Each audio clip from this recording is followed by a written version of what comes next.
Hello, everyone. I'm your very nervous host, Gabi Gouveia, sophomore at Everett High School.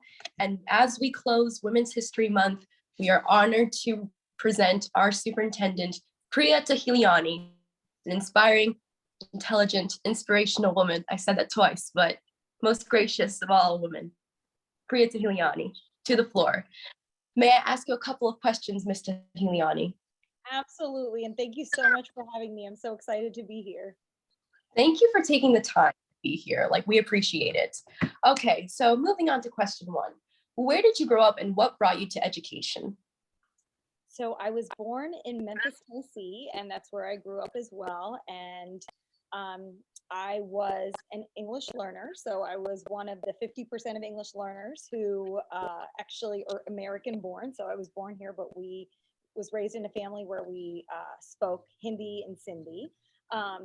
And so it wasn't until I went to school that I really started to learn English. And, back in Memphis in the 80s when I was, going to school, there wasn't really such thing as ESL.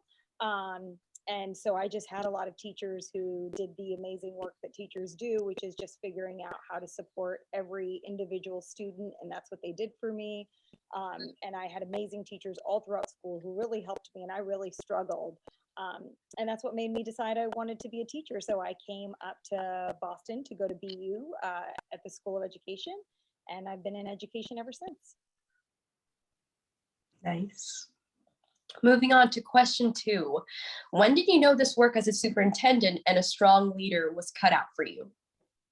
I think I ask myself that question every day. Am I cut out for this? So I guess today, now, yesterday, tomorrow. I think that part of as women, I feel like we often doubt ourselves, doubt whether or not we can do certain things. And so I had amazing female role models, and one in particular who was an educational leader. And she had fought really hard to get a seat at the table, and then she used that to pull up other seats for other women. And because of that, she really mentored me, she guided me, and she really made me start to believe in myself at times when I didn't believe I could do this work. And honestly, I never would have thought I was going to be a superintendent. I never would have thought I was going to be an assistant superintendent. And I think it's taken every single incremental step for me to really think to myself, okay, I can do this. I am as capable as anybody else. And I do hope that all of the girls and young women watching don't doubt themselves as much as I did. I totally relate to that because I remember a certain time when I was in 6th or 7th grade. I went crying to the guidance counselor because it was a tantrum of some sort. I was like, I don't want to work as a woman because, a modern woman is just there's so much struggle, there's so much stuff put on our shoulders. I just want to be a housewife, And then even that, then I found out that I couldn't clean anything. So I can't even be a housewife. So, but the more confidence that I've gained as I grew older and being surrounded with so many women who are so inspirational, so supportive, it just makes you feel more comfortable. And it really makes you set out into that path that you're really chosen to be. I don't know, set out to be, if I were to still be in that middle school with that guidance counselor, I'd probably still be thinking I should be a housewife, despite the fact that I can't clean anything and probably not the best vocation for me. So yes, question two, very nice. Well, likewise, I'm a horrendous cook, so yeah. I'm going to be a horrible partner one day. I'm so sorry to whoever decides to get together with me. Question three. What challenges do women face on a daily basis as they fight for equality among both genders, as per your experience? I think one of the challenges is certainly our imposter syndrome, is that we doubt ourselves. We think that, we can't do it. We think we are not as capable as maybe a man in that same role. And then I think that some of that, while self-imposed, is certainly, part of the society that we live in. I think it has changed over time, but we definitely still see the remnants of those kinds of mentalities. And then we also are kind of dealing with you know, the systems that have been put in place for so long, right? You can't change those overnight. So, for example, education, teaching is a field that is predominantly female, and yet the leadership is still predominantly male. And that's a really interesting dynamic because it is such a female heavy profession. And so you see that there are these systems that have been in place forever, and it takes so long for us to to turn them around. And so I think part of the challenges that we face are that we have to make this intentional decision every single day to remember that we can do it, and to remind others around us that yes, we are here for a reason. Our voice matters. We are capable. We can do all of the things that a man can do. And that we need to be recognized in these spaces. And so I think it's certainly a challenge, but it's definitely worth it for the exact reasons that you just said, which is that then the more of us there are, the more, young women and females who are looking and saying, oh, this is a space for me.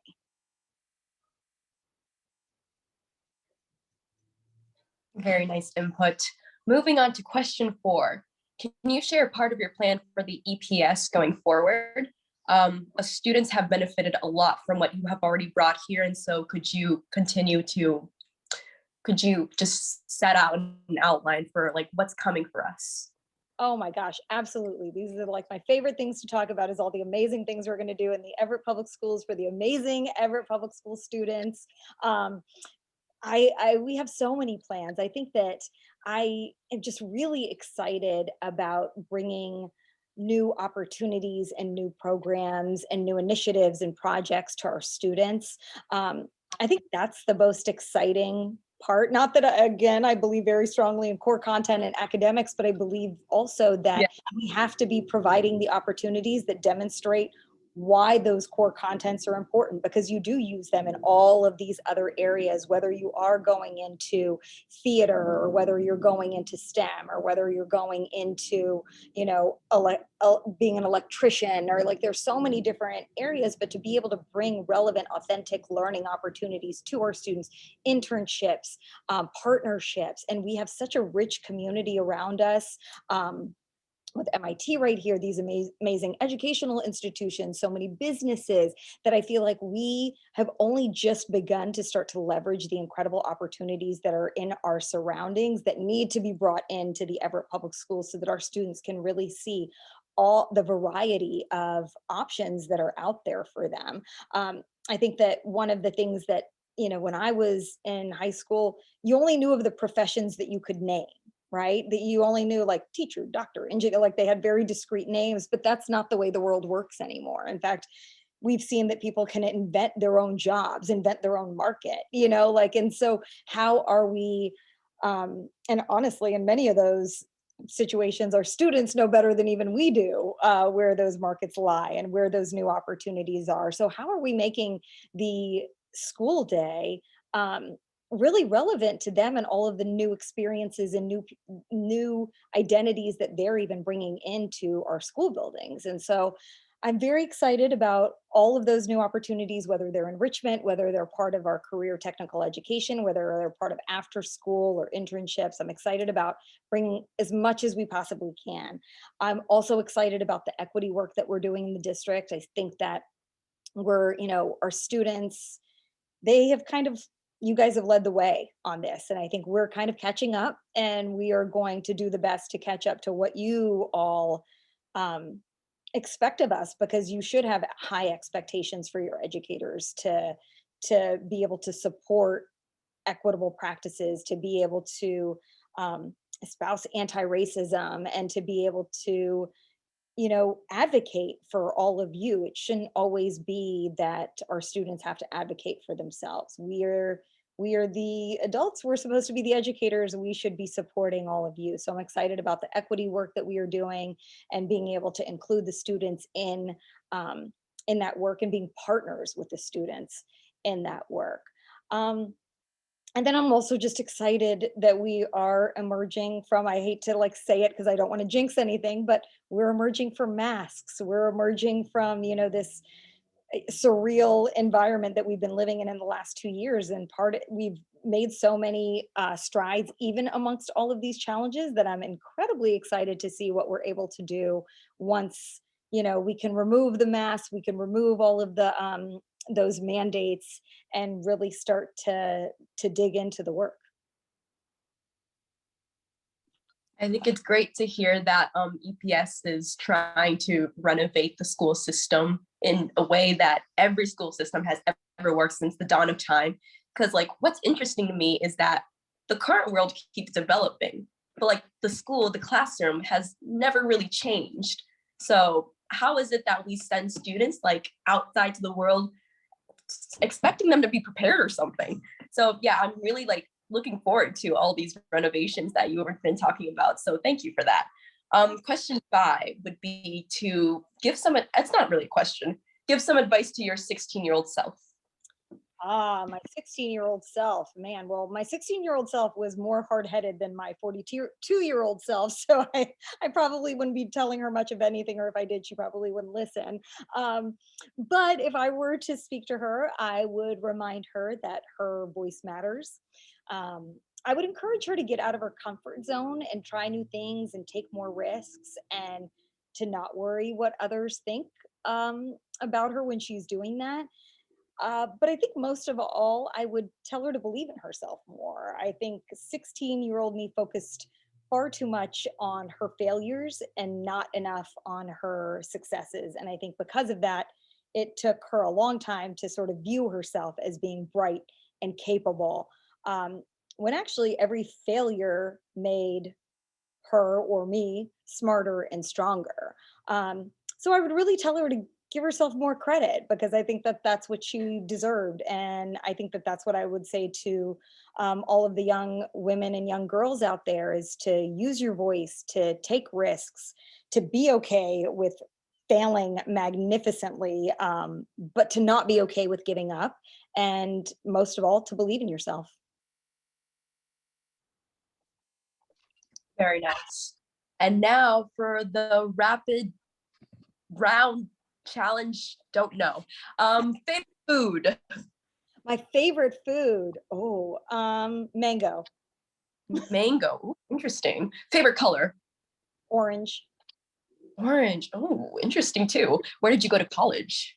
Boston University. Boston University. Oh, Go that's a dream. Favorite junk food. Fritos. Fritos or Doritos? Fritos. Oh, Fritos. Favorite Yeah. movie. Favorite movie. Oh, right now, my guilty movie, I admit it, is Ocean's 8. Ocean's 8? Wow. That movie has like, conspiracy and high fashion and jewelry, Yes. and all these women like, doing all the stuff they do in Oceans 11, 12, and 13. It was about time they made one just for women. So Ocean's 8. I will say that proudly now. Right. I would love to try out some of the tactics they use in Ocean 8, but then I feel like I'd be arrested or something. For sure. Like, for sure. Let's not I mean, it's one thing when it happens in movies. It's another thing when it happens in reality. So never gonna do that. Right. A lot of kids talk about your sense of fashion. How did you get such an elegant sense of style? Really? Oh my God, this is brand new news to me. I just I love I love accessories. I'm sure you've seen Indian clothes are very intricate and flashy, Right. shiny, and lots of patterns, lots of bright colors. And and then I grew up in the South, where it's not too different. A lot of bright colors, bright patterns, and so I think that's always just sort of stuck with me, as I like kind of the flair. I feel like it's interesting. I feel like it reflects my mood, but then also I feel like it reflects my culture and where I came from. Represent. That's right. Yeah. We're going back to rapid round. Favorite place to shop? Loft. Loft. What is that?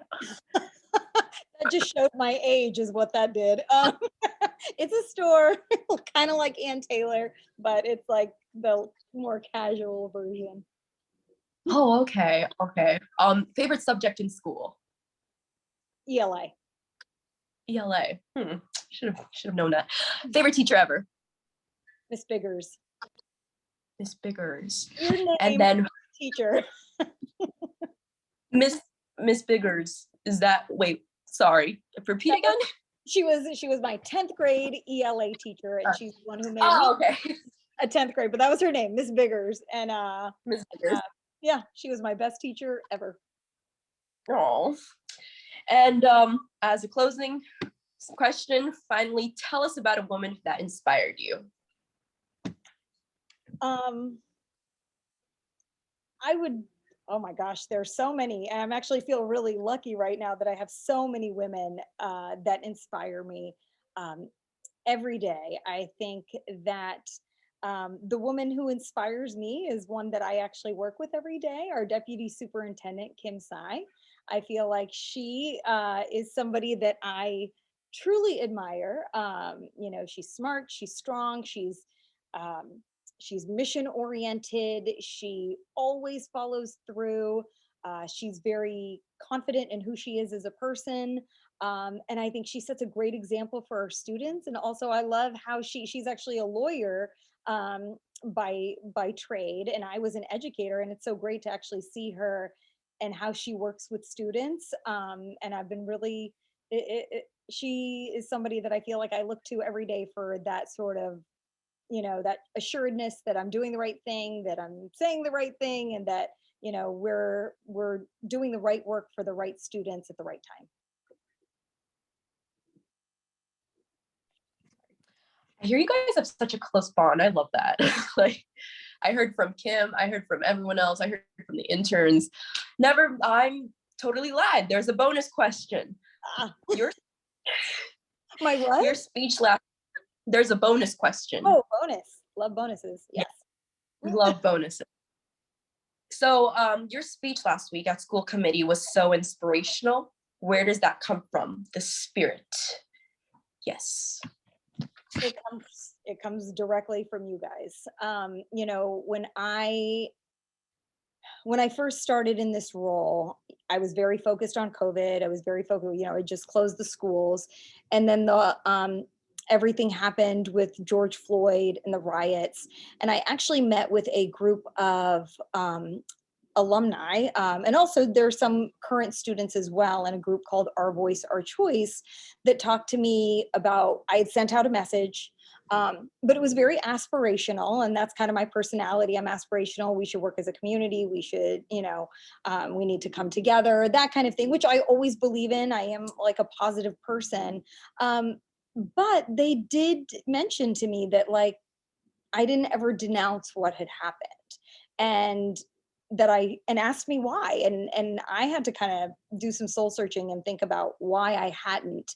And I think maybe I think I was scared. I think it was a new position. I think maybe I just wasn't thinking of it. I think there were all kinds of things, but I know that has really stuck with me. And knowing that I'm in this role and I have a hefty responsibility to all of the students that I represent, and that I need to make sure that I am representing them well, and what is right, and I felt like I needed to do the right thing this time and actually put words to those feelings, for those who couldn't, for those who can but were too nervous to, and to make up for not having done it in the past. And I do make a vow to all of our students from now on that I will always, regardless of the risk that it is, regardless of whether it's safe or not, that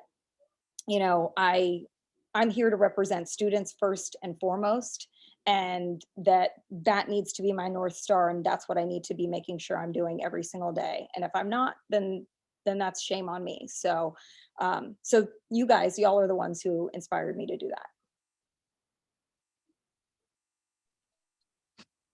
As a closing statement, those were all the questions. Personally, I look to you as a woman that I just look up to, because you've gone through so many trials and tribulations, especially the fact that you like began your superintendent job right at COVID. It's amazing how you adapted and how women in general can adapt to such adverse situations. And so thank you so much for taking the time to answer these questions. And I'm sure that a lot of more EPS students can get to know you personally and get to know the woman that's leading our district and can be so very proud. So Thank you so much, and thank you so much for having me. I'm so proud of all of you, and I am so honored to be here to represent all of you. It's we're like honored to have you. my life. It really is. Thank you.